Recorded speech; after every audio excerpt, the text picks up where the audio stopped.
Okay, welcome to Beyt Kol Israel. We hope that this service will be a blessing to you.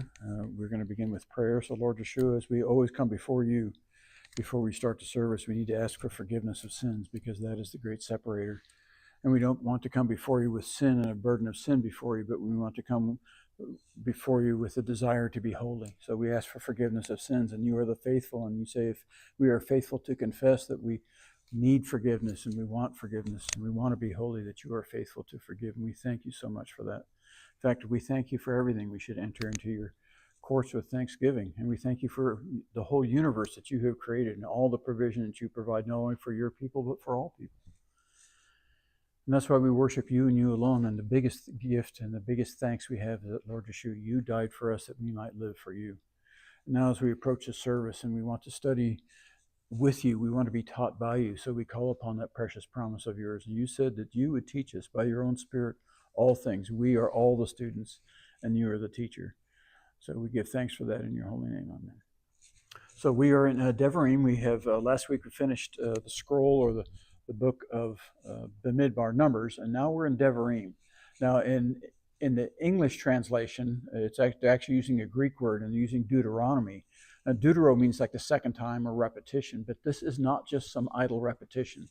And a lot of people see the book of Devarim as just Moses kind of reminding the people who have been wandering in the desert for 40 years, about the things they went through. But we're going to go through this. As we go through this, we're going to see it's a lot more than that. And what Moses is actually doing, I believe he sees in vision physical Israel before him, but also spiritual Israel before him. The reason I believe this, it's not actually stated, but I think it's implied. Because if we go back to the days of Balaam, when he tried to curse Israel, he saw physical and spiritual Israel.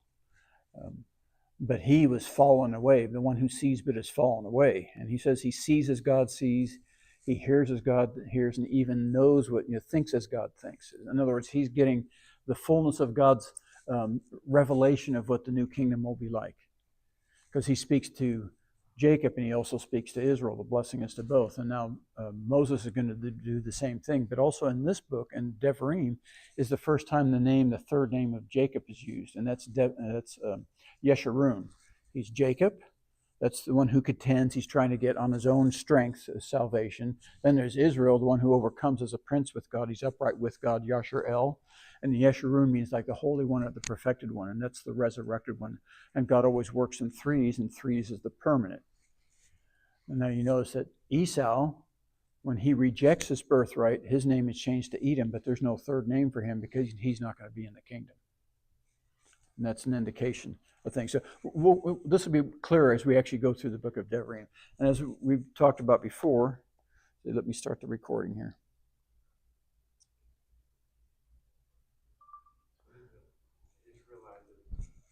Go ahead. No, we're in the book of Devarim, and we're going to go through that. Names of the tribes of Israel. Yes. I was trying to figure out the name, and then I saw Simeon, so then I was like, oh, they're all.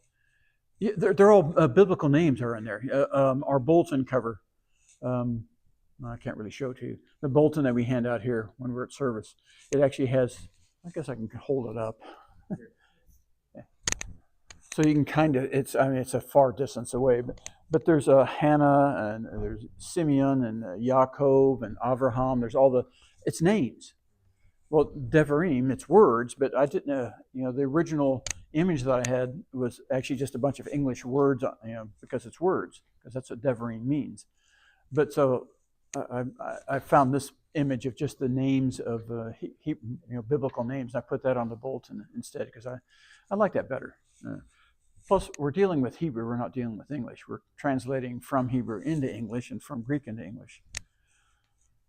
So again, Devarim means words.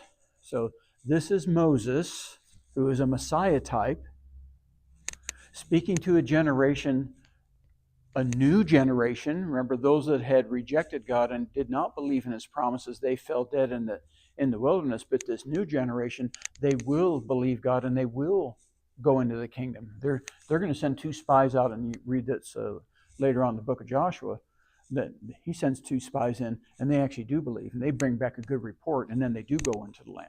And remember, Joshua means whose Savior is Yah. Moses wrote the Torah, but it's not Torah that saves us. It's the salvation of Jehovah, Yah, which is Yahshua, Yehovah. Yah is the one who saves us. And it's his salvation that allows us to come in. So you had mentioned, it's interesting how Yeshua works, and I don't know if the people online could hear this, so maybe you can reiterate, but we talked about Gideon last night. So I said, well, I'm going to read Gideon this morning. Yeah. So I read about Gideon. Oh, chapter 7 and 10 through in Judges, right? Yeah. God's people were in the wilderness for 40 years and come out godly. Yes. Gideon's people, he was king for 40 years, and they became godly and became ungodly. Came out ungodly. Yes. It's weird. But 40, it's a transition whether you're going from godly to ungodly or ungodly to godly. Right. That 40 is a time of transition. And you'll notice that's in chapter 7 through chapter 10 of Shoftim, Judges, by the way. And in Gideon's time, after he dies, they choose as king a man named Avimelech, which is the same name that the Philistines use. So it's a type and shadow. They choose Saul or Satan or Nahash to be king over them instead of Jerubbaal, which is really Gideon's name, which means one who contends with Satan, Baal. So instead of choosing Yeshua, they choose Satan. And that thing just hit me. There were 70 sons. Yes, 70 sons, and that's the nations. 70 nations. And one of those sons is faithful. Son, yes, he's faithful. Well, I haven't finished reading, but Abimelech, I think, is the one that tries to kill all the 70. Yes, the Satan tries to kill all the nations, tries to kill all the 70, but one of those 70 is the one who then, through the work of Jehovah, that's Messiah working through Jehovah, he causes them to destroy each other. Yeah, every story, every scripture is about Messiah, and if you don't see Messiah in it, you need to go back and reread, because it's, I like what Brother Anthony says, it's his story, history. Yeah. So we're going to go ahead and get started here. We will get to Devarim, but first we continue reading through the entire Bible. Right now we're reading the recently found Hebrew New Testament scriptures, and right now we're almost finished with the book of Revelation. This is chapter 20. It's translated from the Hebrew, as you can see, and also from the Greek. And I saw a messenger. Now, occasionally I'm going to say this. The word in Greek you're going to see here is agalon or agalos. It's where we get angel from, but what it means is messenger. So I've started to always translate it as messenger, because when you say angel, people get this picture in the mind, particularly in the Catholic Church, of women with wings. But there's nowhere in the Bible does it say that angels have wings. And they usually appear on the earth as men. They can appear as anybody that God appears, but they're God's messengers. Don't forget, we are God's messengers on earth too, because when someone says they are an evangelist, they are saying even as a messenger, even as an angel. So anyway, I saw a messenger coming down out of heaven. Now this is, again, it's in the Hebrew, we see this is in the plural, which means heaven of heavens, a singular superlative. So he's coming down from the heaven of heavens, and he had the key of the abyss, and in his hand was a great chain. Saying the same thing in Greek. If it's different, I'll read them both. And he took the dragon, now that is Satan, and bound him for 1,000 years. So now we know that Messiah, this verse, this chapter, starts with the millennial kingdom being set up.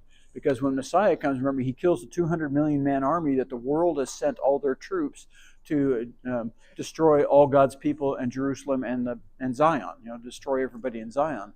But God melts them.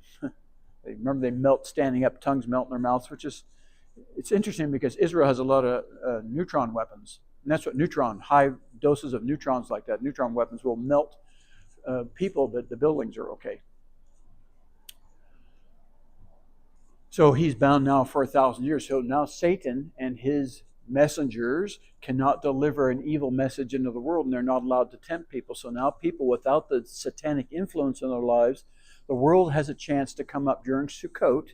The one feast that they're supposed to keep is the Feast of Sukkot, because that's when the 70 bulls are sacrificed. Now we're not sacrificing bulls anymore because Messiah is the bull of sacrifice. He sacrificed for all people, all nations, and all groups. So when if the people of the world come up at Sukkot, their obedience and belief and obedience in coming up, that is their spiritual bull sacrifice. They are offering because God doesn't want dead bulls. He desires obedience over sacrifice. So their obedience is the better sacrifice. That's in our lives today. Messiah doesn't want us killing lambs and bulls. He wants us to be just and obedient, and that's the acceptable sacrifice. Killing our lives, dying to self. dying to self. That's what we're doing. We need to die to self. That's our sacrifice. Paul says, I die daily, right? So in the Greek says the same thing. He laid hold on the dragon, the ancient serpent, who is the devil, and Satanas, Satan.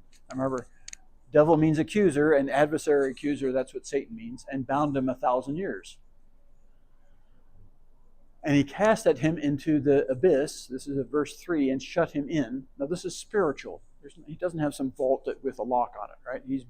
He's held powerless for 1,000 years. And sealed him from above that he would not be able to seduce the peoples, it's the countries, the nations of the world, until 1,000 years were completed. And after this, he will be freed for a little time. I'll go ahead and read the Greek from the Greek too. And he threw him into the abyss and shut him up and sealed over him that he should not lead astray the nations. Ethnicity, see, this is where we get tribes. That's what nations means in Bible, more tribes. Peoples tends to mean groups of people from any tribe, like countries. Until the 1,000 years are fulfilled, and after these things, he must be set loose for a little time. Verse 4, and I saw thrones, and they sat upon them, and it was given unto them that to judge those who believe and bear witness of Yeshua, and those that did not take the sign of the beast upon their foreheads, and did not pray unto him or unto his image. And these lived and ruled with Yeshua 1,000 years. So this is the millennial kingdom. So this is the bride, like the Moses and Isaiah and Jeremiah, those who gave everything, and they are part of this group that rules with Messiah. They're already resurrected in the Adamic form. They are told those who take part in the first resurrection at the beginning of the millennium, the second death will have no effect on them, because the second death is the judgment doesn't come till the end of the millennium. But they are already in the holy form. They haven't been judged yet, but they are in the holy form, so they can be with Messiah on the Mount of Olives. This is a type and shadow of Aaron and his family. During the Levitical system, it was only Aaron and his descendants that could go into the temple. They were the high priest and high priest family. And then the rest of the Levites were they were in the outer court and also in the synagogues all throughout Zion. Kingdom of Judah, kingdom of when that was in effect. So now in the millennial kingdom, the bride that is resurrected is like the Aaronic high priest family that is in the temple, which is the real temple is the Mount of Olives, because that's where Messiah will come back to, and that's where he left from and came back. And then the rest of Israel, physical Israel in the land, they are the kingdom of priests that God promised us who we would be. So when the world comes up during Sukkot, they interact with the physical priesthood who interact with the high priesthood on the mountain, and then they interact with Messiah. So that's the messaging system from Messiah to the bride to the physical Israel to the world. But they have to come up. So anyway, so this bride, they rule with him for 1,000 years. It's not all of Israel. It's because that isn't until the general resurrection at the end of the millennium.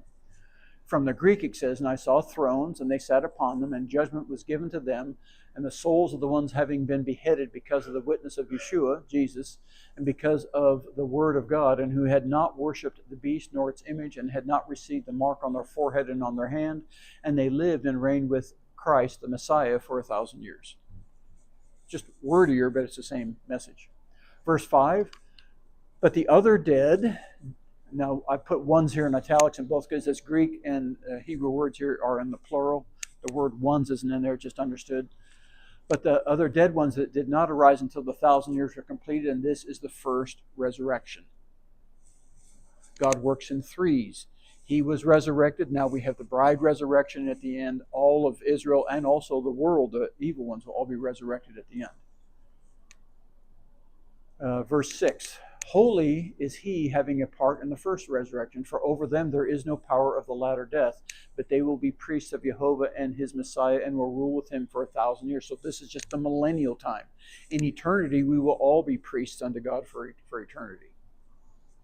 From the Greek, happy. Now, makarois, I think that's how you pronounce it in Greek. My Greek is, I can read it, but I don't know how to pronounce it. The primary meaning is happy, but it also means blessed. I use the primary meaning. And holy, Hagios, is the one having part in the first resurrection. The second death has no authority over these, but they will be priests of the God and of Messiah, the Christ, and will reign with him 1,000 years. So verse 7, and after the 1,000 years, Satan will be delivered from his captivity. In the Greek, it says out of prison. Now here we have to pause for a second, because remember, we already are in the millennium. If we looked at the date, we're at the year 6029, 25, 26, in that area right there. And if Messiah comes around 28, 29, 30, that means the end of this millennial period is actually 970 years. So where's that other 30 years? My understanding is this, that the last 30 years are actually the first 30 years of creation, because it's all a wheel of time or going back to the beginning. So I believe Adam and Eve, there was no sin for 30 years on earth. And how did they fail? When they came before Satan, who is the serpent that the serpent allowed the fullness of Satan in him, they listened to his word and they believed Satan, and they no longer believed in Messiah. And the way God works is, the way you failed, he will bring you back through, so you make the correct judgment the next time. Just like when Peter, he denied Messiah 3 times. I don't know him, I don't know him. He's even cursing, says, I don't know him. So Messiah asks him 3 times, do you love me? Do you love me? And the 3rd time, what does Peter say? You know. He's actually, you tell me. So I believe this time, the last 30 years, now Adam, who is resurrected, and all the descendants who have been resurrected in the Adamic form, all of God's people, we will stand and we will hear Satan one more time, but this time we'll say, we don't believe you. We know better. We know Jehovah is holy and perfect. We choose him this time. Because all through the Bible, we are constantly choosing the wrong Messiah, the wrong God. Gideon, he talks about that. They choose Baal Berit, HaBerit. That's the Baal of the covenant. The first resurrection is more. They've already made their choice. They've already made their choice, yeah. The rest of us make that choice, yeah. So Adam, in his multitude, right? The multitudes if you're in California, but all of the Adams, because we're resurrected in the Adamic form, this time we will choose Messiah forever. Like I said, this is my understanding. If you believe differently, that's fine. It's not a salvation issue, but God does work. He says if he's going to rule 1,000 years, it's 1,000 years. And if he comes 30 years in the millennial period, where's the other 30 years? I believe it personally was at the beginning. Okay, we said, so Satan is let loose at the end of this 1,000 years, and he will go and deceive the peoples of the 4 corners of the earth. Because remember, at the end of the millennium, what happens? All the dead are resurrected.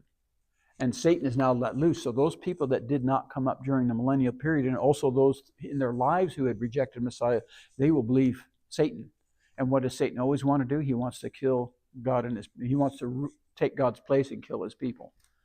So he will deceive the peoples on the 4 corners of the earth, and Gog and Magog. So now we know when the war of Gog and Magog is. It's at the end of the millennium. It's not some other war that's coming up now. This is the end of the millennium. To gather his army to come to war, and their number is like the sand of the sea. So we are told, Abraham, Isaac, and Jacob are all told, your descendants will be as the sands of the sea and the stars of heaven. The Messiah, go ahead. Yeah. So you find that in Ezekiel 37. Yeah, Ezekiel 30. Yeah, this is Ezekiel war. He talks about 37. Now remember, the Gog and Magog. And people wonder, what countries are, look, region of the mountain, it's kingdoms, and the people within the kingdom, Satan's kingdom. That's what Gog and Magog represent. Because remember, Jerusalem is the only mountain kingdom in the millennial period. Everything else is laid, all the other hills and mountains and hills are laid low. In the low places, the oppressed people are brought up, and there's one kingdom, God's kingdom alone. But now Satan, Gog and Magog represent him trying to set up his kingdom right at the very end. And he wants one kingdom's going to fight against another kingdom, which is one king against another king. So we're back to the tree of life and the tree of knowledge of good and evil, wanting to be the only tree in the garden. But we read in the end of, this is a teaser, in the end of the book of Revelation, there's only one tree, and it's the tree of life. So we know who wins that battle. So, but also Messiah says, when he's confronted with, whose wife will she be? Remember the woman who's married to 7 brothers? It says, be no giving and taking of marriage, for you will be as the stars of heaven, the angels in heaven, the messengers in heaven.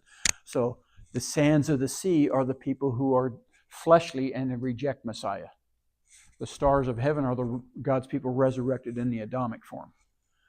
So, because it says the evil ones, and their number is like the sands of the sea. So now we are told definitively what the sands of the sea are, what they represent. It's interesting how we get a definition of something in Revelation that helps you understand stuff you read in the Bible. And listening to Missler, anyway, listening to other people really understand this. The whole Bible is a hyperlinked document. It's irreducible complexity. There are things in the New Testament that explain the Old Testament, and there are things in the Old Testament that explain the New Testament. They're written by different people over thousands of years in 3 different languages, Hebrew, Aramaic, and Greek, and yet they're all linked. There's no errors in it. You come to a pretty good understanding just studying the Old Testament in those places. Yeah. And then you come someplace and it gives you. Yeah, and like I've said several times, the rabbis call the book of Revelation the stolen book. There's 420 quotes of the Old Testament, from the Old Testament in the book of Revelation. But also the book of Revelation, you get things like this, Gog and Magog. But that, if you want to know about Gog and Magog, you have to go to Ezekiel. If you want to know about the 4 horses which are described here, you also have to go back to the Old Testament, and that's where you're given the greater detail. Also, if you want a good definition of what the beast is, yes, you have to go to Daniel. Yeah, Daniel's very important here. Because remember the statue, the dream that Nebuchadnezzar had with the gold all the way down to the toes at the bottom. Gold, Babylon, silver, Medo-Persia, bronze, that's Greece, then iron is Rome, and then the 2 legs of iron, that's the Eastern and Western Empire, and the toes mixed with clay and iron, that's the 10 kingdoms at the end. All the other prophecies have been read and studied before John wrote this, so this yes. actually was written to explain what you've been reading all this. Absolutely, yeah, because these are this is in the time just after Messiah, a few years after Messiah, and these people studied the Torah. That's who, Yeshua just didn't get some guy off the street. They might have been tax collectors and fishermen and seemed stupid in the world, but they knew the word. Because remember when about Nathaniel, a man has no guile. He says, "I saw you under the fig tree." He says, "You truly are the Son of God." You believe me because of that? Because he knows his Bible. He knows what that means. And from the Greek, he says, he will go to mislead the nations, the ethne, and the 4 corners of Tesges, the earth, Gog and Magog, to assemble them in war, whose number is at the sand of the sea. So we have at the end of the millennium, like we have at the beginning of the millennium. Beginning of the millennium is 200 million man army. That represents the people who are on earth who have rejected God, alive on earth, and they've sent their army up and God destroys them. At the end of the millennium, now Satan has all of his people and he sends all of them to war against Messiah. So this is a type and shadow, a story that represents the final destruction of the wicked and the judgment. And they trampled over the breadth of the ground and surrounded the armies of the holy ones and the city, the beloved city, and fire fell upon them from the heavens and burned them up. So this is the lake of fire. This is destruction. But there's no... Go ahead. Just like Ezekiel 37. Yeah. I hear that's a pretty good book. That's an inside joke, folks. And they went up over... So from the Greek, he says, they went up over the surface of the earth and encircled the camp of the holy ones, and the beloved city, and fire from God came down out of the heavens or heaven and devoured them.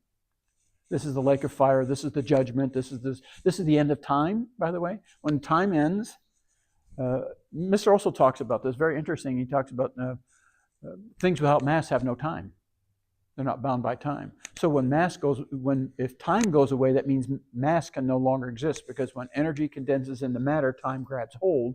So if time is taken away, the matter goes back to energy. And God is energy. God is life. What's the first law of energy? It can neither be created nor destroyed. It's always been here. And yet people say that there was a beginning of some mass and all this stuff. But no, energy always has been. And the Satan, Satan, who seduced at them, was cast into the fire of the grave, where the beast and the lying prophet are, and they will be afflicted day and night, me'olam ve'ad olam, from everlasting unto everlasting. I'm going to read it from the Greek, and then we're going to talk about this a bit. from the Greek, and the devil, the one that deceived them, was cast into the lake of fire and sulfur, where the wild beast and the false prophet were, and they will be tormented day and night for the ages of ages. Okay, so we have to go back here. And they trampled over the breadth of the earth and surrounded the armies of the holy ones, and fire fell from heaven and it burned them all up. All up. That's Satan, all up. There are no survivors. The wages of sin are death. I know it says they're going to be from everlasting. I believe this is an idiomatic way of saying the punishment's forever. They're going to be dead forever. They're not coming out of this. Because God says He's going to wipe away every tear. There'll be no more sadness. If there are beings that are still being tortured forever and ever, sorry, the wages of sin are death. Malachi, that's the great Italian prophet, Malachi, right? Malachi, what does he say? We will skip out of the stalls like calves, and the wicked will be ashes burned up below our feet. So the wages of sin are death. I know it says this both from the Greek and the Hebrew, but this is a way of saying it's forever and ever. Also, if you go back to Daniel, it talks about the beast being burned up and destroyed. Yes, Daniel says So that. That's The beast. So that means that, destruction. Also, Daniel's statue at the time of the 10 toes, a stone will come from heaven. That's God, Messiah, coming down, crushing the 10 toes, and the whole thing evaporates. It's completely destroyed. So, if you believe differently, it's not a salvation issue, but the wages of sin are death. And when you die, you don't go to heaven or hell. Hellfire is a destructive place. And the first ones to go to destruction, that doesn't happen until the end of the millennium. And also, Yeshua says several things. The only one who goes up to heaven is he who has come down from heaven. None of us have come down from heaven.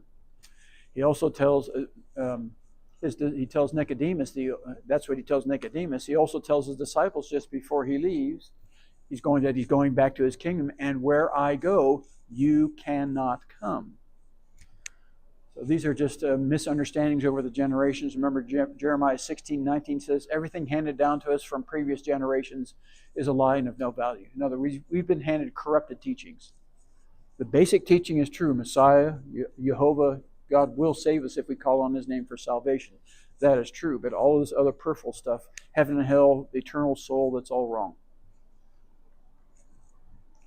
And I saw, from here, verse 11, I saw Echad Kisei Gadol, the Lavan, the great and white throne. So this is where we get the name for the white throne judgment. And him who sat on it, that's Jehovah, Yeshua.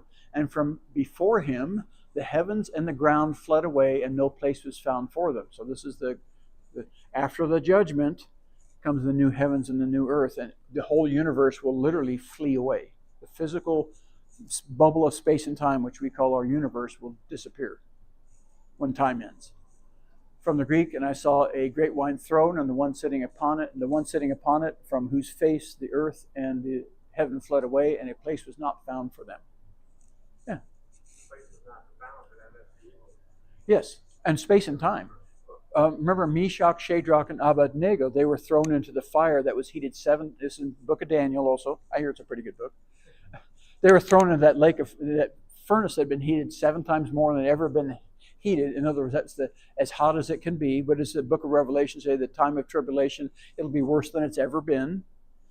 But they passed through the fire. But the ones who stoked the fire, who tried to kill us, it slays them. And Nebuchadnezzar says, didn't we put 3 in there? But I see a 4th like the Son of God. And that's when he becomes a believer. Yeah, it's the same author, yeah. So that's a type and shadow of, we have, by the way, the 13th chapter of Zechariah says 1/3 of mankind will pass through the fire. Time ends, the fire of all matter turning back to energy, all must pass through the fire to perfection. Messiah himself says, flesh and blood cannot inherit the kingdom, and only the things that can pass through the fire can come into the kingdom. It's all interconnected, all through the Bible. Many places it talks about this. Verse 12, and I saw the dead, the small and the great of them stood before Jehovah, and the scrolls were opened. So this is nonlinear. This now is explaining what this final judgment is. And the scrolls were opened, and the one scroll was opened. This is Sefer HaChaim, the scroll of much life. It's life in the plural, of all living beings, of all life. to judge the dead according to what was written in the scrolls and according to their works. From the Greek, and I saw the dead ones and the small ones and the great ones. Ooh, that should be missed this last night. Anyway, standing before the God, and scrolls, that's what Bible or Biblia means, scrolls were opened, and another Biblion, Bible scroll, was opened, which is Tes Zoes, the book. It is the life. Book is understood here because it doesn't say biblio in the Greek. And the dead ones were judged out of those things written in the scrolls, according to their works. Those not found written in the book of life, which is the Torah, by the way. Our names are encoded in there. They will not go into the kingdom because they're not on the list. And 2013, and the sea emptied out the dead ones that were in it, and Hamavet, the death, and the grave gave up the dead ones in it, and they were judged, everyone according to their deeds. Some, and it says some to salvation, and some to eternal damnation, to death. So this is the second resurrection. At the end of the millennium, everybody who did not, everyone's going to get resurrected. The bride has already been resurrected. From the Greek, it says, "In the sea gave up the dead ones in it, and the death and the Hades." See, Ho Hades, that's where we get Hades from, which people call hell, but actually, it actually means grave, and the word Hades actually means place of the unseen. So when people say people are in hell seeing each other, sorry, that actually breaks the translation and the meaning of the very Greek word that they're taking that meaning from. There is no hell. There's hellfire of destruction, but there is no hell. And they were each judged according to their works. Verse 14. And the death and the valley of Hinnom, that's where the fire is, were cast into the fire, and this is the last death. From the Greek, and the death and the grave were thrown into the lake of fire. This is the second death. So this lake of fire is the fire from heaven, is the time-ending matter, going back to energy. This is the destruction of all the wicked, the ashes below our feet, symbolically when we come out of the world, out of the stalls, but things that imprisoned us before, and go into God's kingdom. It does say second death. Second death. Death. And last time I checked, death is the opposite of life. So that means Satan and the false prophet, they're all dead. They're non-existent. By the way, God's Yeshua, Yahshua, Yah says, "I am the way, the truth, and the life." So, and we are branches on a tree, right? We are either in the tree of life, and the wicked are in the tree of knowledge of good and evil, which is Satan. But only God has life, so if we are not attached in relationship of salvation to Messiah, those people will reject, they literally reject life. Because if you're not with Messiah, you can't have life because God is life. Because remember, Satan is death. Look at Islam, they say, we love death more than you love life. What is the Bible talks about 10:35 and 10:35. This is the two verses, remember, in chapter 10 of it talks about Messiah's resurrection and our resurrection. And in the Quran it talks about kill all the Jews and kill all the Christians. It's about death and death. But God is about life and life. So if one is not found written in that scroll of life, he was cast into the fire. From the Greek, this is 15. And if anyone is not found having been written in the scroll of the life, he was thrown into the lake of fire. And that concludes that. So now we will go to our Torah reading and Haftorah and Brit Hadashah readings.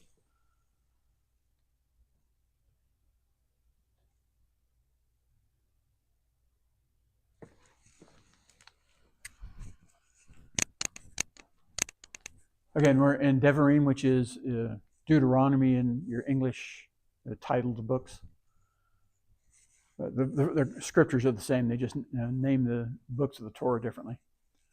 These are Hadevarim, the words which Moses spoke to all Israel beyond the Jordan, in the wilderness, in the Arava, which place of nomads. It's the eastern side of the Jordan River, across from Suf, between Paran and Tophel, and Lavan and Hatzerot, and Di Zahav. This is the people spread over a large area, basically, but they're across from Jericho on the eastern side of the Jordan.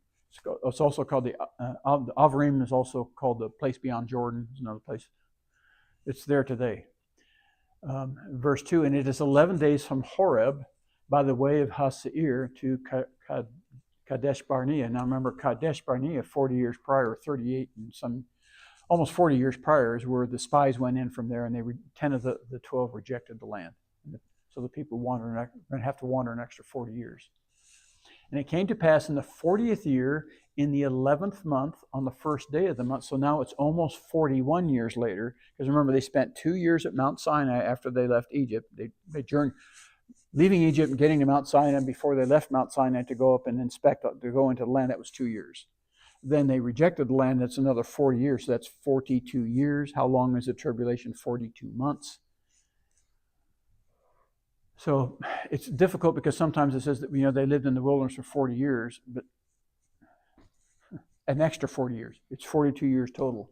So now we're almost fully 41 years later. We have another 13 months. This is the period in which Moses is now talking to the people in front of him, also to resurrected Israel this time, about the future kingdom coming. It's symbolically, it's God writing Torah on our hearts.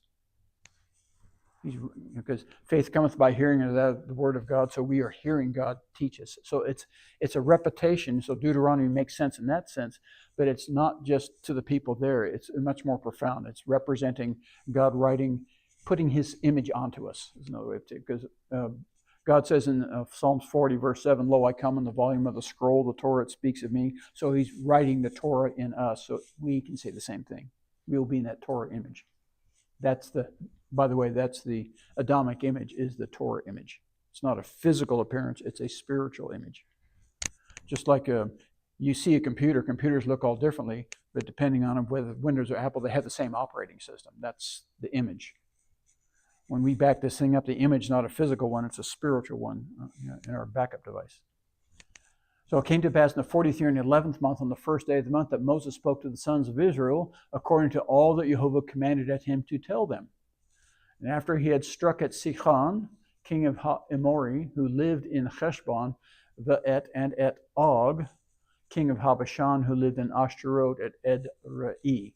Now remember, when they came in, first they went to Esau and asked to go through. They were rejected. And Moabites and the Ammonites, they rejected. In fact, they even called on Balaam to try to curse them. And then they were going to go up and around. But then the Amorite kings, Og and Sihon, God put it on their hearts to not let them through and attack them, because it was their time for destruction. So they've spent this almost 11 months now dealing with these two kings and defeating them.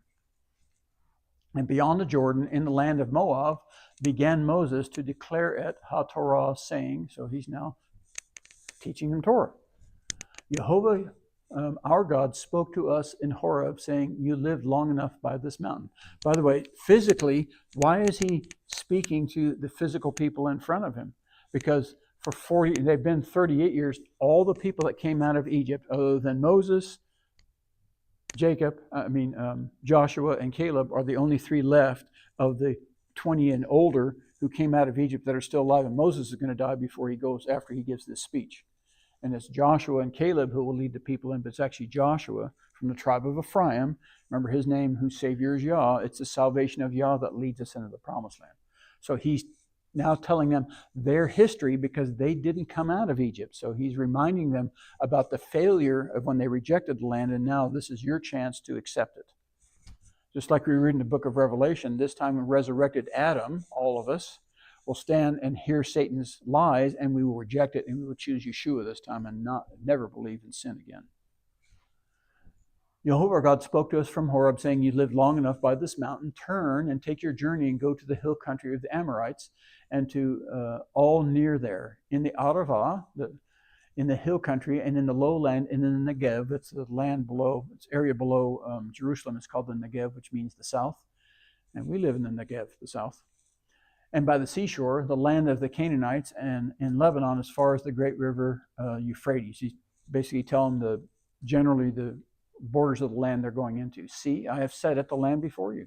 Go in and possess at the land which Jehovah swore to your fathers, to Abraham, to Isaac, and to Jacob, to give to them and to their seed, their descendants after them. And I spoke to you at that time, saying, I am not able to bear it you by myself. And Jehovah, whenever this you is in the plural, I'm going to say all of you. And Jehovah, the God of all of you, has multiplied at you, and behold, you are this day as the stars in heaven, now for multitude. This is proof he's not just talking to the people in front of him, because they are not in the Adamic mode yet. They are not the stars of heaven yet. So now he's speaking future sense to God's resurrected people. And I believe it's implied, just like Balaam saw resurrected Israel, but didn't get to partake of the kingdom. Remember, Moses gets to see resurrected Israel, but he will partake of it when he's resurrected. Go ahead. Can it also be a prophecy that these people, some of these people in front of them, are going to be the stars of heaven? Yes, that's also that. Absolutely. Because this is also that generation that did not reject it. They're getting the chance to accept the land this time. In fact, all the people that were evil were already killed. They were killed. He killed 24,000 for the Minyan thing, and all these ones are already killed. Remember those people that died in the wilderness, they didn't get to go into the physical land, but depending on their relationship of salvation with Messiah, they can still go into the eternal kingdom. Because all of us are going to die. All of us are going to die in this wilderness of the world. Because we've all sinned. And so physically we have to die, because this physical body cannot go into the spiritual kingdom.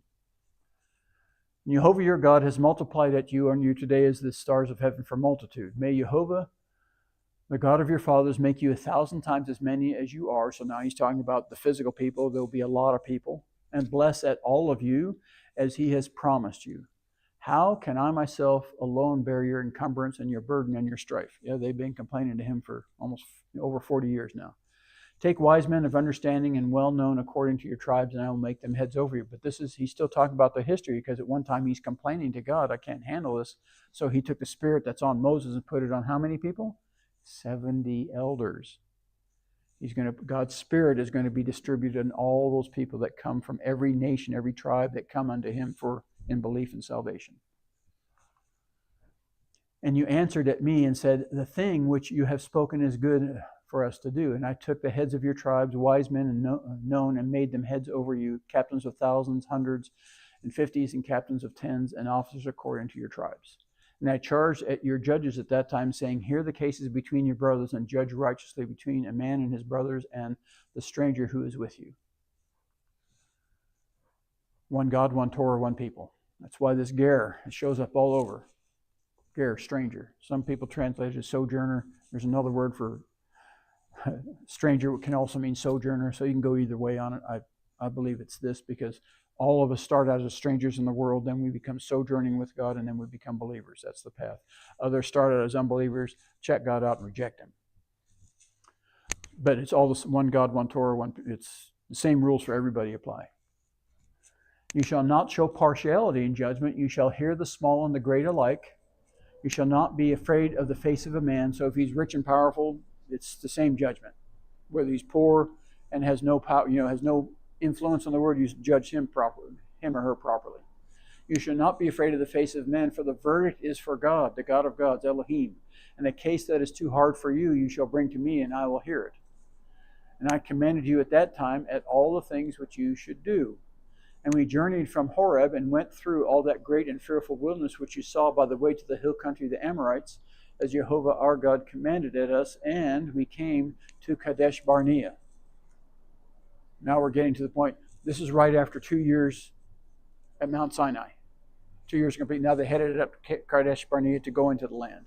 And I said to you, you have come to the hill country of the Amorites, which Jehovah our God is giving to us. See, Jehovah your God, that's you in the singular, has set at the land before you. This is now he's talking about to each of us individually. He has set this kingdom before us. Do we choose it? Do we choose God and his kingdom? Go up, take possession, as Jehovah, the God of your fathers, generationally all the way back to Adam, has spoken to you. Do not be afraid, neither be dismayed. And you came near to me, every one of you, and you said, let us send men before us, that they may search at the land for us and bring us word again at the way which you must go and at the cities in which we shall come. And so I'm going to put some underlying me's and I's in here, because there's no indication that Moses asked Jehovah if this is a good thing to do.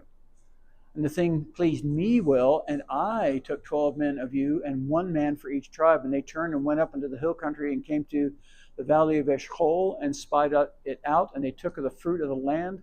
in their hand and brought it down to us and brought at us word again and said, the land which Jehovah our God gives to us is good. And then right after they said that, then they said how terrible it was and eats up the inhabitants of it, and we are like grasshoppers in their sight, and our children and our wives will die, and why did you take us out of Egypt?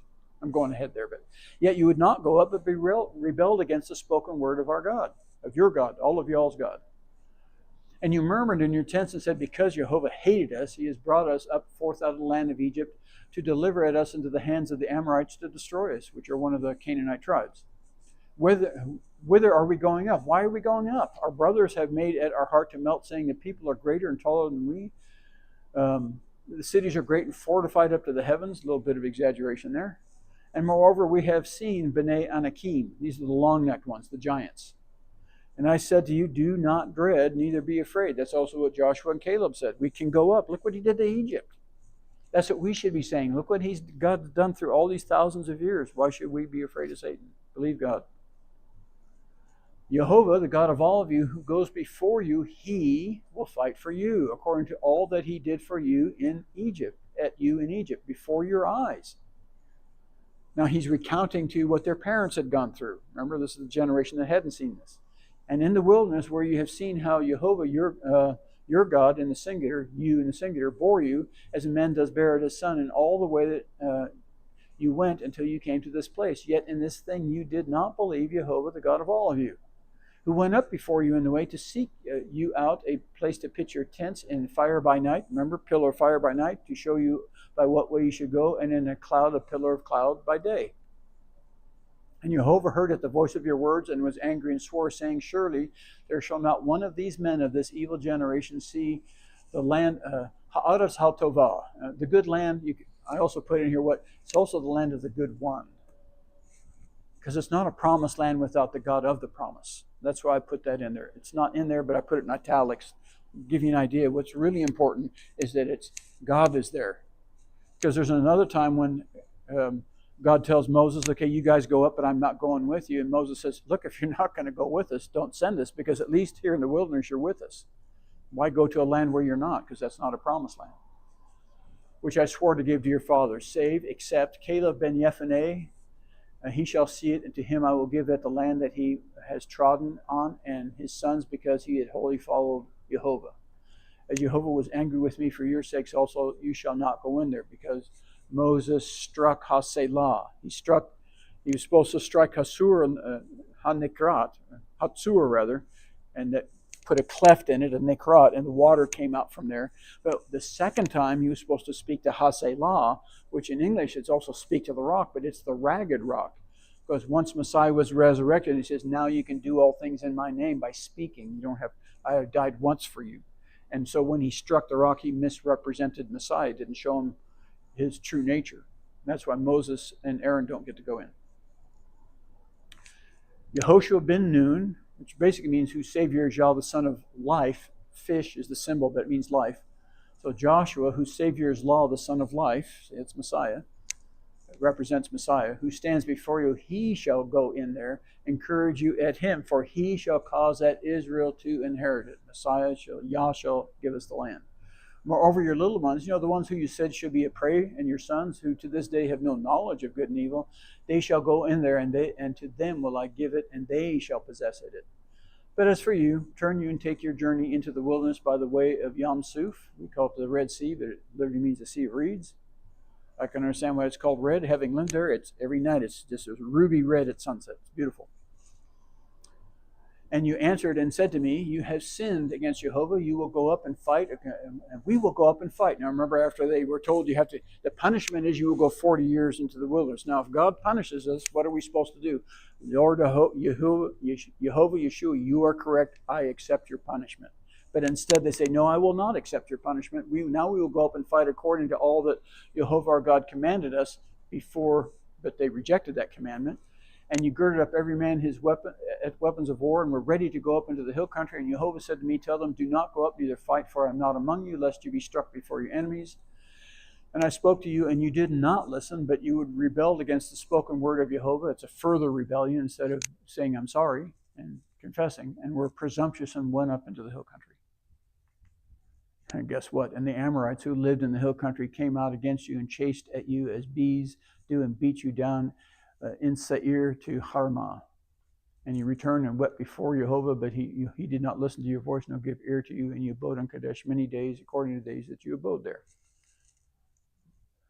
And we turned and took our journey into the wilderness by the way of the Sea of Reeds, as Jehovah spoke to me, and we encompassed Mount Seir many days. And Jehovah spoke to me. Actually, they wandered through the whole wilderness, but they made this sort of kept coming back to this spot, right? Because they find the carved feet of the Israelites all through the Middle East, and their symbols written in the old original Hebrew font. People call Paleo font, but just the original font. Remember, after the Tower of Babel, God took away speech. He just gave them speech, but they didn't know how to read and write. They had to learn to read and write again. So that's just the original font. Now the block font, which is developed by Solomon, that's the one we use now. And we turned and took our journey to the wilderness by Yam Suf, as Jehovah spoke. Circled the mountain many days, and Jehovah spoke to me, saying, you have encompassed at this mountain long enough. Turn you northward. And that the people command you, saying, you are to pass through the border of your brothers, the sons of Esau, who dwell in Seir, and they will be afraid of you. Take heed to yourselves, therefore. Do not contend with them, for I will not give you of their land, no, not so much as a sole of the foot to tread on, because I have given it Har Seir, Mount Seir, to Esau for a possession. You shall purchase food from at them with silver money, that you may eat, and you shall also buy water from at them with silver money, that you may drink. So they had these like international, the King's Highway, which is basically, if you stay on this road, you're okay. Don't get off the road. But Esau rejected them. For Esau rejected him, Moab rejected him, Ammonites rejected him, and the Amorites rejected him. By the way, these are all descendants of, it's a family affair, because remember Esau, that's the other son, Jacob, and Esau, that's from Isaac. And the sons of the east, and we're talking basically the Arabs today, that comes from Keturah. The Moabites and the Ammonites, that come from Lot, which is a nephew of Abraham's, and those evil daughters. Yeah. Who comes from Ishmael? Ishmael, that's Hagar. That's Abraham from Hagar. That's northern Egypt. Well, that's North Africa, basically. But historically, they intermingled. And the clue for that is when Joseph was sold into slavery, it's the Midianites and the Ishmaelites were working together. They had a common caravan, and a lot of Ishmaelites had moved into what we call Arabia today. The reason why I asked is in that Gideon, the story about Gideon, it seems like they are all together. It also talks about the sons of the east. That's B'nai Kedem. That's the sons of the east. That's, remember when just before Abraham died, he gave a small inheritance to all the sons of Keturah and sent them eastward, and they are called the B'nai Kedem, the sons of the east. So whenever you see that term, the sons of the east, you're basically talking about the Saudi Arabia, Oman, Yemen, that area. Those are the sons of the east. And then Amalek was fought with them against Israel too. Gideon, Jerubbaal also fought. So you have Ishmaelites, Amalekite, which is, and the Midianites. The Midianites were one of the sons of the east, but Amalek represents Esau. So you see all the people, all the families of descendants, basically of Shem through Abraham, who had rejected Messiah. They all joined together to fight against the people who have accepted Messiah, which is all through the Bible. We just read in the book of Revelation, all the world that rejects Messiah wants to come and destroy God's people. And that's the story of Gideon. His real name, though, is Jerubbaal. He contends against Baal. So, and Jehovah your God, talking to each of us in the singular, has blessed you in all the work of your hand. He has known you're walking through at this great wilderness. These 40 years, Jehovah your God has been with you. You have lacked nothing. And we passed by from at our brothers, the sons of Esau, who dwell in Seir, by the way of the Arava, from Elat to Etzion Geber, and we turned and passed by the way of the wilderness of Moab.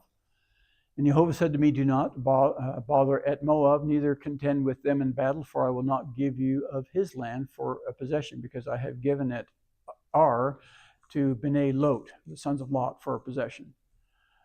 Ha'amim, the terrors who lived there before, a great many people, and tall as Ha'anakim. And these are accounted as Rephaim, Anakim, but the Moavim called them Emim. So there's all these different societies called these giants by different names, basically. And Hahorim, who lived in, those are the cave dwellers who lived in Seir before them, the Horites, but the sons of Esau succeeded them. They replaced them. They defeated them, but they actually merged with them. And they destroyed them from before them and lived in their place, as Israel did to the land of their possession, which Jehovah gave to them. Now rise up and get you over Nahal Zered, which Nahal can mean anything from a brook to a river to a wadi, seasonal river. And we went over at Nahal Zered. And the days in which we came from Kadesh Barnea until we had come over at Nahal Zered was 38 years. So now we're at the point where now they're going to deal with the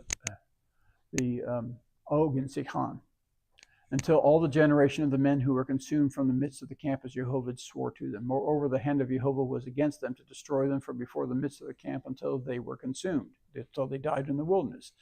And it came to pass when all the men of war were consumed and dead from among the people that Jehovah said to me, you are to this day to pass over at Ar, that city, at border of Moab. And when you come near and over against the sons of Ammon, do not bother them nor contend with them, for I will not give you of the land of the sons of Ammon for a possession, because I have given it to the sons of Lot for a possession. That also is accounted of the land of Rephaim. Rephaim lived therein, but the Ammonim called them Zamzumim. So again, these are, now Rephaim means faded ones. The Nephilim are fallen ones, all these different names, but basically they were giants. A lot of them are giants. A people great and many and as tall as the Anakim, see, but Jehovah destroyed them from before them, and they succeeded them and lived in their place, as he did for the sons of Esau who dwell in Seir, when he destroyed the Horites from before them, and they succeeded them and lived in their place even to this day. And the Avim who lived in Hatzarim as far as Gaza, so now we're talking the Gaza Strip, and the Kaphtorim who came forth from Kaphtor, destroyed them and lived in their place. Rise up, take your journey, and pass over the Nahal Arnon. See, I have given it into your hand, the Sihon, the Amorite, king of Heshbon, and at his land. This is from the 38th year up until now we're going to 11 months later. Well, they're going to fight here for a long time, because 32 years they've been in Sinai, so it's actually 40 years later. Now we're almost through the 41st year, so this is the 11 months is when they fight Og and Sihon. Begin to possess it and contend with him in battle. And this day will I begin to put the dread of you and the fear of you on the peoples who are under all the heavens, who shall hear the report of you and shall tremble and be in anguish because of you. And the proof of this is in Judges, when they send spies in to Jericho, and Rahab says, we have heard not only what you did in Egypt, but how you destroyed these two Amorite kings. And the dread of our souls, our spirit to fight has fallen away. We are just absolutely afraid, completely afraid of you. And I sent messengers out of the wilderness of Kedemot unto Sihon, king of Heshbon, with words of peace, saying, let me pass through your land. I will go along by the highway. I will turn neither to the right nor to the left. So now if you go along the fingers of the Red Sea, this area that they crossed here on the Red Sea, and this is the area of the Midianites, and right up from this point up here, here's the land of the Edomites. Let me put this down for a second. And here's Israel, present day Israel's along here. And then that's the Moabites and the Ammonites. And above them and to the east were these Amorite kings. But in this period, they had also taken some of the land of the Moabites and the Ammonites. And now you have to get to Yiftach and the battle. And he explains about, when they fought against Israel, when they lost that land, they lose it forever.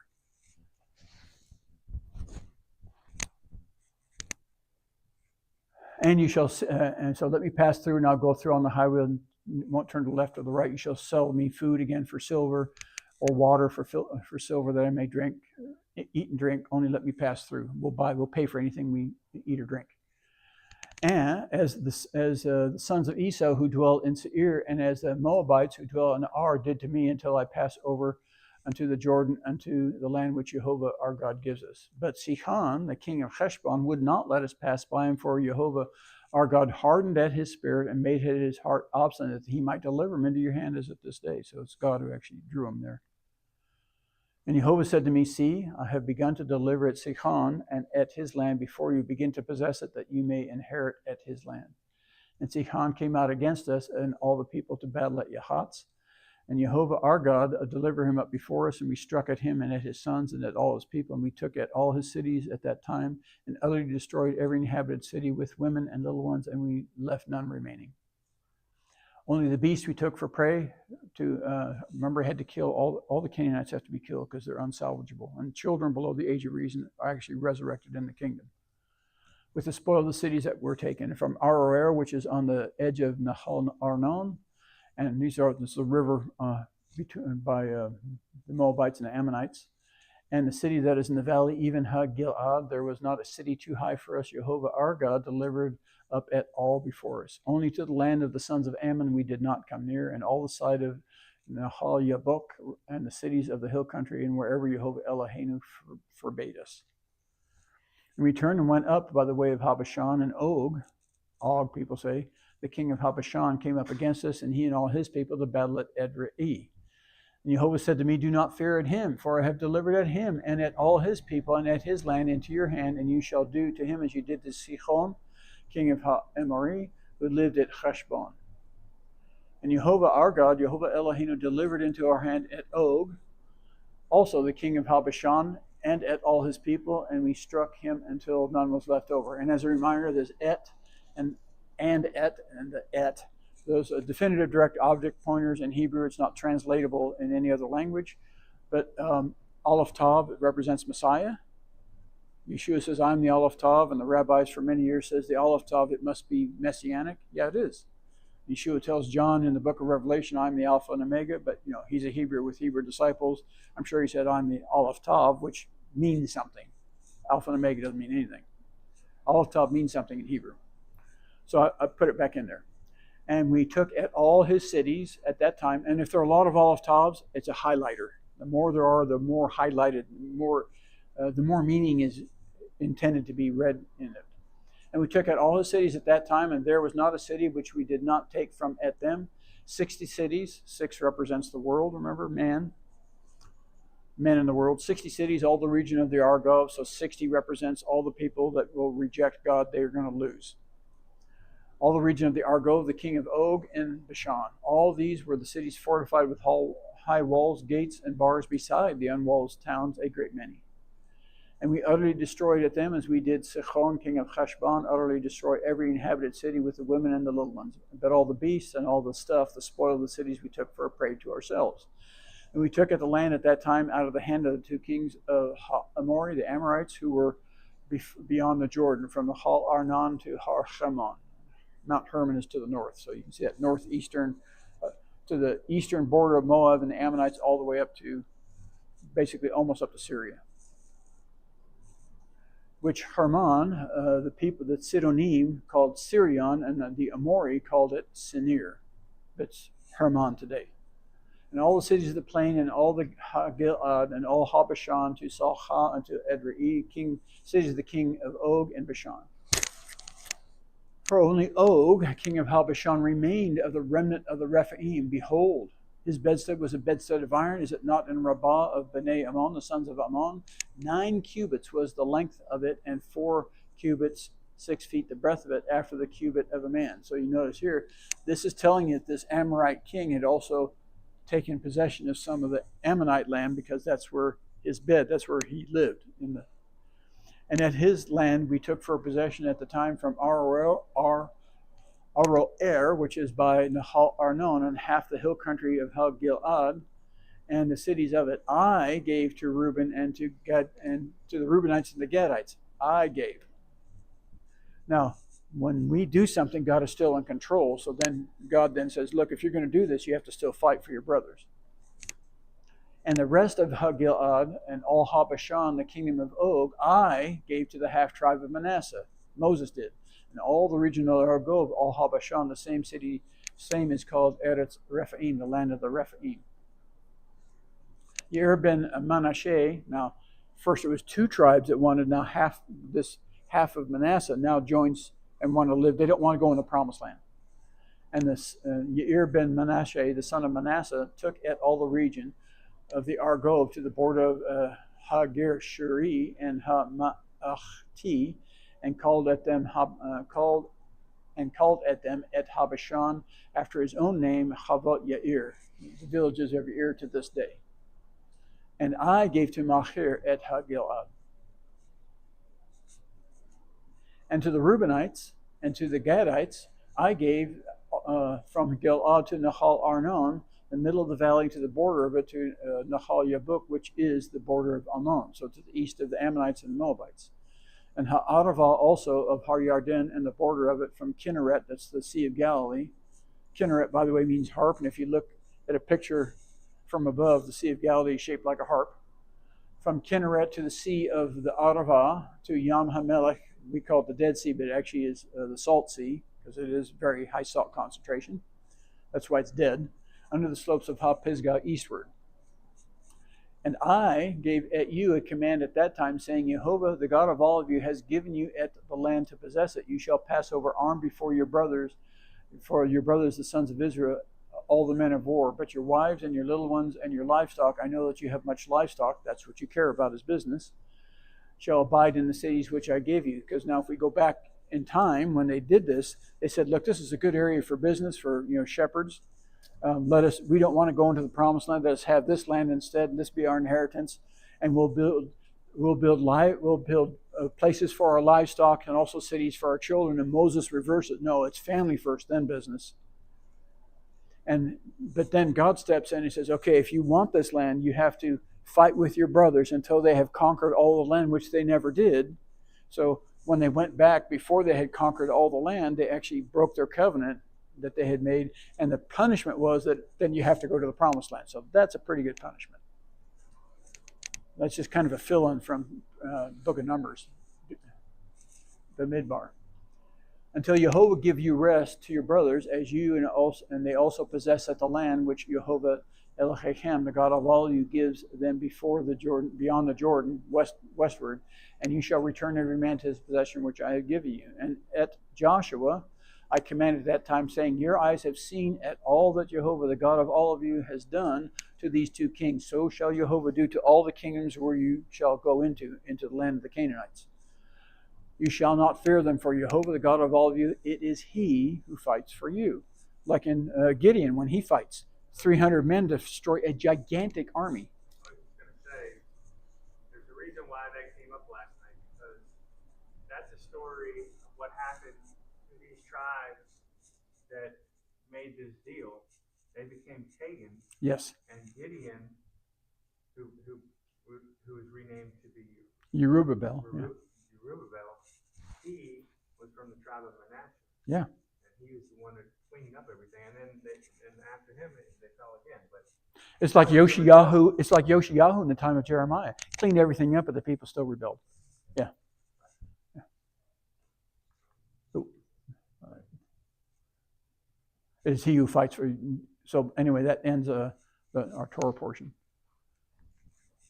And it's all through the Bible, God destroys armies. All these people that went through the wilderness, they were godly. Right. It was a Passover. Joshua takes them in, and they take the land, but Moses tells them before they even take the land, you guys are going to fail. Yeah. That's our story. But then all through the Old Testament, God says, if you accept the punishment, and if you humble yourself before your God, then the punishment will end, and it's over, and then he's about to bring us into the promised land. The punishment for all these thousands of years is almost over. The punishment, yes. It's almost over. The punishment for Adam and Eve's sin, the 7,000 years of all this stuff, is going to end. Forever. Forever, yes. So our Haftorah portion comes from Yeshayahu, Isaiah, most of chapter 1. The vision of Yeshayahu, the son of Amoz, which he beheld concerning Yehuda, that's the kingdom of Yehuda, and Jerusalem in the days of Uzziyahu and Yotam and Ahaz and Yehizkiyahu, kings of Yehuda. Hear, heavens, and give ear, earth. Assuredly, Jehovah has spoken. Sons I have nourished and brought up, but they have rebelled against me. And there are parts of this are very similar to the song of Moses, what he talks about. You've basically been bad people. Knows the bullock its owner, because he is our owner, and the ass the crib of his master. Israel does not know. My people do not consider. Woe, sinful nation. A people laden with sin, a seed of evildoers, sons that are corrupters. This is it's very similar to the Song of Moses in here. They have forsaken at Jehovah. They have provoked at the Holy One of Israel. They are turned away backward. Why should you be stricken further? Why should I continue to punish you if you don't respond to the punishment? Is that not the way the world is right now? Yes. How does it say in the New Testament? The Testament with the N in front of it, the newer part of the Testament says, not only going to sin, they're going to brag about it. The whole world is open about, gay pride. They're proud of sin. Why should we be stricken further? You revolt more and more. The whole head is sick and the whole heart faint, completely corrupted. From the sole of the foot even to the head, no soundness in it, wounds and bruises and putrefying sores. They have not been closed, nor bound up, nor mollified with oil. God's Spirit. Your land is desolate. Your cities burned. Your ground strangers devour at it, at it in your presence, and desolate, as overthrown by strangers. And the daughter of Zion is left as a sukkah in the wilderness, which is basically a temporary little hut, as a hut in a field of cucumbers, as a besieged city. It's interesting that he says that because the godly ones in Jeremiah were the ones that were living out in the fields. Yes, living out in the fields, absolutely. They were living in the unwalled cities, and they accepted God's word, and they let Nebuchadnezzar's army come in and take over, and they never had to leave. But the wicked ones, they had to go up to Babylon. Now, most of the people were sent to Babylon. Nebuchadnezzar left a few in the land, but he never harmed them. Because the original punishment in the time of Jeremiah was, Nebuchadnezzar, if you let Nebuchadnezzar come in and rule over you, in other words, your king will be a feudal king to Nebuchadnezzar, or actually what Nebuchadnezzar did, he wanted to set up his own king. You'll be a feudal nation, a subject nation to Babylon. Nothing will change. You keep your businesses, you can go to synagogue, your culture, everything remains. You just have a new leader. But they rejected that. It says, okay, now the punishment, since you didn't accept that punishment, now you have to go to Babylon. Then they rejected that. In the end, all that's left is the people in Jerusalem. All are rebellious. The only one any good at the very end is Jeremiah. There was one godly priest in the temple, but he fled to Egypt, and they murdered him in Egypt. And that king saw his sons and all of his government killed before his eyes, and he was blinded and dragged up to Babylon. So except Jehovah had left us a very small remnant, we should have been as Sodom and as Gomorrah. Hear the word of Jehovah, you rulers of Sodom. Remember, in the latter days it says Jerusalem will be as Sodom and Gomorrah. Yes, they have gay pride parades in Jerusalem now. Give ear unto the Torah of our God, you people of Gomorrah. For what purpose are your many sacrifices to me, says Jehovah? I have had enough of the burnt offerings of rams and the fat of fed beasts, and I delight not in the blood of bulls or lambs or male goats. It's a show, but you're not obedient. You have no relationship with me. When you come to appear before me, who has required this at your hand to trample my courts? Bring no more vain, useless offerings. Incense is an abomination unto me. Incense prayers, godless prayers. Yeah. A new moon and Shabbat, calling of assembly, I cannot bear with an evil meeting. Your new moons and your appointed feasts, my soul hates. They have become a burden to me. I am weary of bearing them. And when you spread forth your hands, I will hide my eyes from you. Likewise, when you make many prayers, I will not hear. Your hands are full of blood. Bathe yourself, make yourself clean, put away the evil of your doings from before my eyes. Cease to do evil. Learn to do good. Seek justice. Relieve the oppressed. Defend the fatherless. Plead for the widow. Be godly. Come now, and let us reason together, says Jehovah. Though your sins be as scarlet, they shall be as snow. Though they be red as the crimson worm, they shall be as wool. If you are willing and obedient, you shall eat of the good land. Of the good land you shall eat. Tochalu, you shall eat. But if you refuse and rebel, you shall be devoured by the sword. That's the punishment of the Torah. For the mouth of Jehovah has spoken. How the beautiful city has become a harlot. Book of Revelation, the harlot on the beast, right? She was full of justice. Righteousness lodged in her, but now murderers. Your silver has become dross. Your promise of salvation has died because of sin, dross. Your drink mixed with water, diluted. Your princes are rebellious and companions of thieves. Everyone loves bribes, gifts, and follows after rewards, bribes. They judge not the fatherless, neither does the cause of the widow come near to them. They only care about the famous and the rich and the powerful. Therefore, saith Jehovah, the Lord of hosts, the mighty one of Israel, at last I will rid myself of my foes and avenge myself. Destroy means to destroy my enemies. And I will turn my hand upon you and purge away your dross and take away your tin. Tin as a metal represents sin. What? 24 and 25 is talking about the end times. Yes, it is. Absolutely. Resurrection, purification. Right. Remember, another place in the Bible talks about the refiner when he's refining silver and he keeps taking away the dross. When he sees his reflection in the silver, he knows it's pure. So when God is going to make us in his image, then we can go into the land. And silver being redemption or salvation. End time, all the way through, talking about yes. the condition that we're in. Yeah, yes. When you read that description, it's the way the world is right now. It's what we're being described. Israel is in the world in that condition.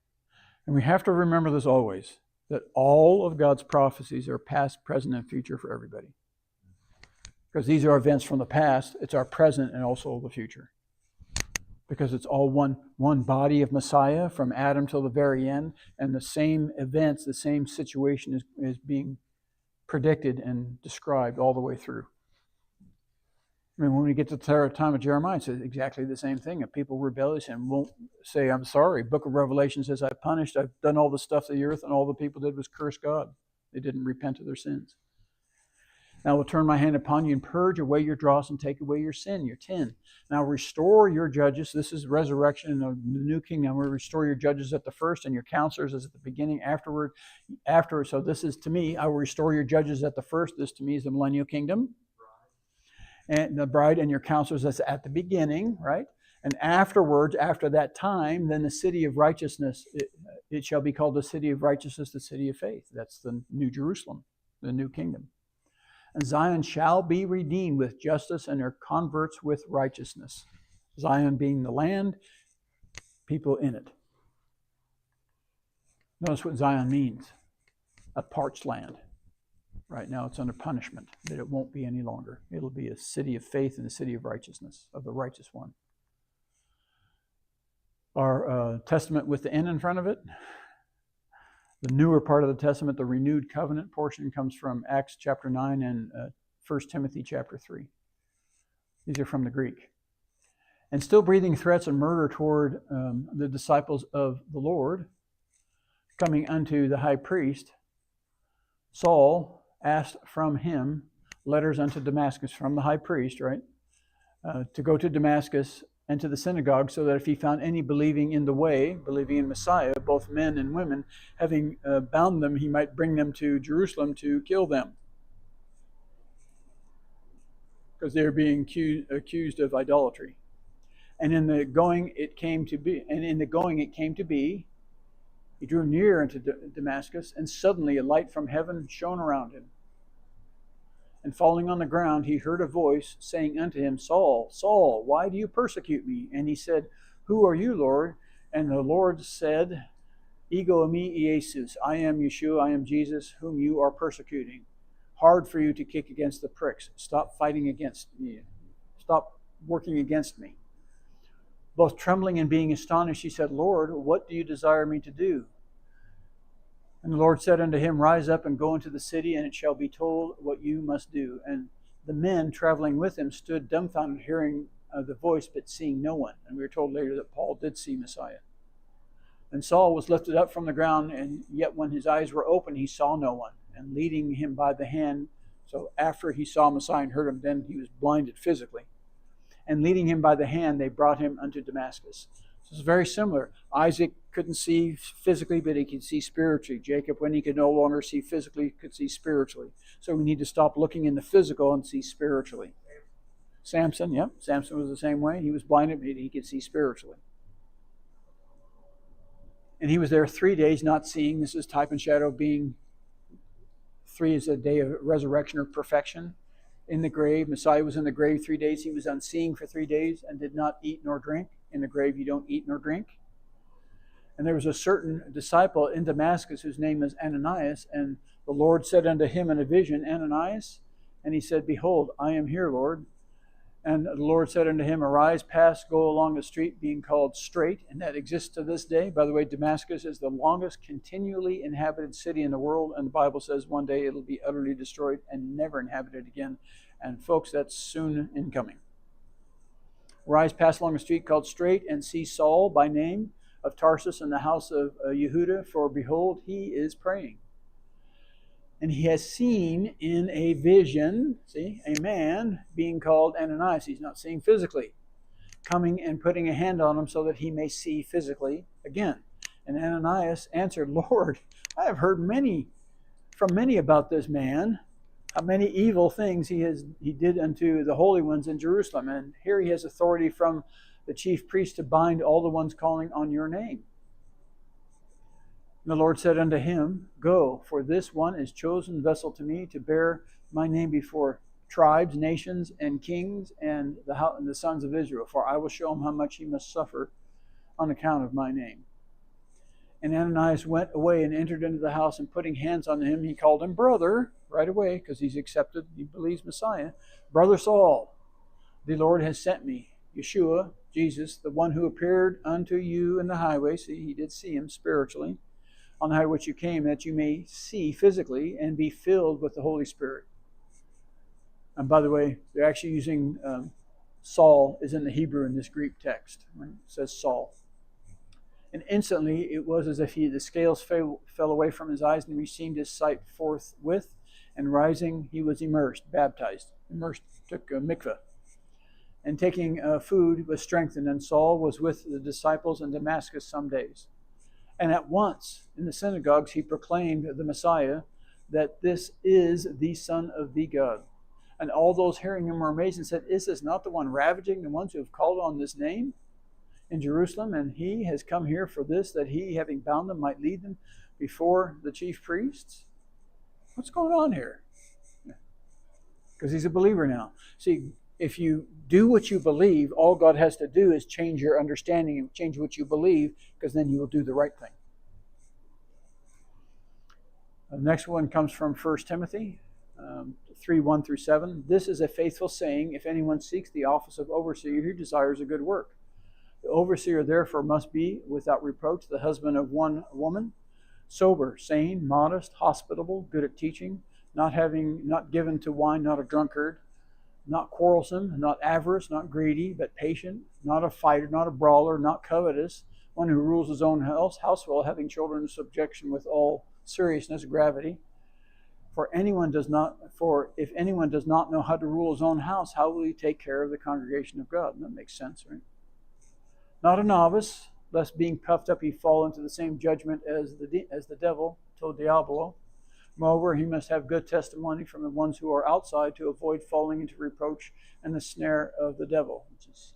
So you don't want to have a young, avaricious one, because they're going to get puffed up in pride. And that completes the reading. So now we'll go through our brief How to Read Hebrew lesson.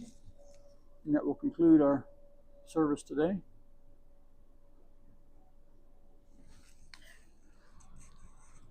Oh, that's right. Do it from here. Keep forgetting. Keeps changing every week. Okay, first we'll go through the letters. Now, Hebrew is a language of or an alphabet of consonants, and the bars and the dots and the dashes, these are all, it's called Nakud, and this helps you pronounce the words. Here's Aleph, which is always silent. Here's the Chet, and here's the Daled. Bars, horizontal bars, are A sounds, and again, they're like musical. This is a full note. This represents a half note. And if this also had two dots beside it, like this, the Shva, if that were next to it, would be quarter note. E's, this is a full note E, this is a half note E. If it had the Shva, those two vertical dots next to it, that'd be a quarter note. Dots below, this is an E. If we're in the middle, it'd be an U, although sometimes in the middle it means something else. But like in front of a Vav, if this dot were in front, here it'd be an U sound, and the dot above is an O. So that's generally how you read Nakud. So this is Ahad. Ahad, this is one. Advance our slide here. This is the ain, which is like the aleph. It only carries a vowel sound, in this case a half note A, but unlike the aleph, which is a soft start, notice with this word here, it's ahad. Here it's here's ain, half note A sin, because the dot's on the left. The dot's on the right, it's a sheen. No sin to be left-handed is how to remember that. So it's a sin, half note A into the rounded resh. That's how you differentiate it from the dalet.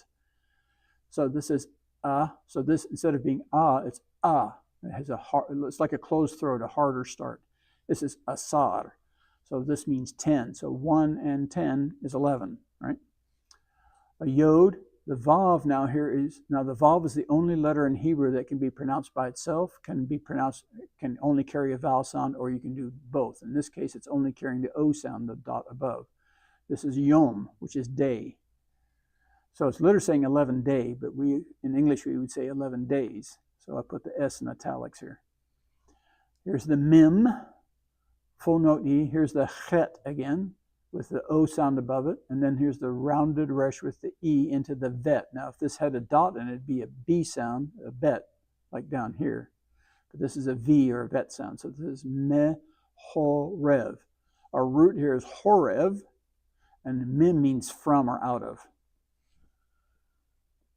Here's the dalet.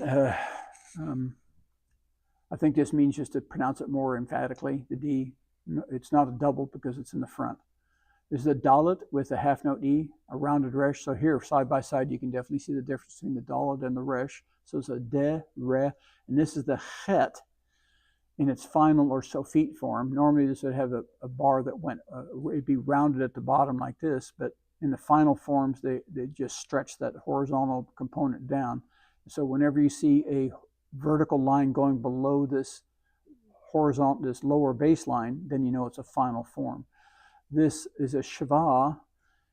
In this case, it means this KH sound there's no vowel sound associated with it. If there were a vowel pointing underneath, it would be before the chet. If it were tucked underneath, it'd be after. So in this case, it's derech, way, or way of. And this is hey. Notice here's the chet and here's the hey. Look the same, but there's an opening here. So you can think of this like an open throat and this like a closed throat. So when you close your throat and breathe through, it goes. When you open your throat, it's a sound. So that's the sound of the hey. Also, there's a full note A into the rounded resh. This is har, which means mountain or mount. Here's the sin, full note E into the ain, carrying an E sound into the yod, which gives it this ya added to this. It's a diphthong giving a longer E sound, and this is a rounded resh. So this is Seir. Seir. Mount Seir. This is where the Horites live. And here's the ain again, hard start into the full note A into the dal. This is ad, which is like unto or going towards something. Here's the kof, half note E, dalet, which is D sound again, full note E, half note A, full note E into this sheen. So this is kadesh. And here's the bet. Notice up here we had a vet. With the dot, it becomes a bet. Full note A, this syllable ends because this shval tells you this is the end of the syllable into the rounded resh. So this is bar. Next syllable is noon. Full note E, A into hard A into from the ain. So it's bar ne a. Kadesh Barnea. This is where they sent the people to go into the spies into the land. So that concludes our service for today. So we will end in prayer. So Lord Yeshua, we thank you for this time to be sitting at your feet, to be taught by you. And let us not be an idle word, but let it be something that washes us clean and changes us, brings us closer and closer to you. For you say line upon line, precept upon precept. And it's that teaching by teaching by teaching as our relationship continues longer and longer, and especially the more obedient we are, the closer we are drawn to you. And we give thanks for that time to be drawing near to you. And eventually, Lord Yeshua, by your death, by you dying for us, by us dipping our robes in your blood, we will be sin-free forever and ever and live with you forever. And we give thanks for that in your holy name, Yeshua. Amen and amen.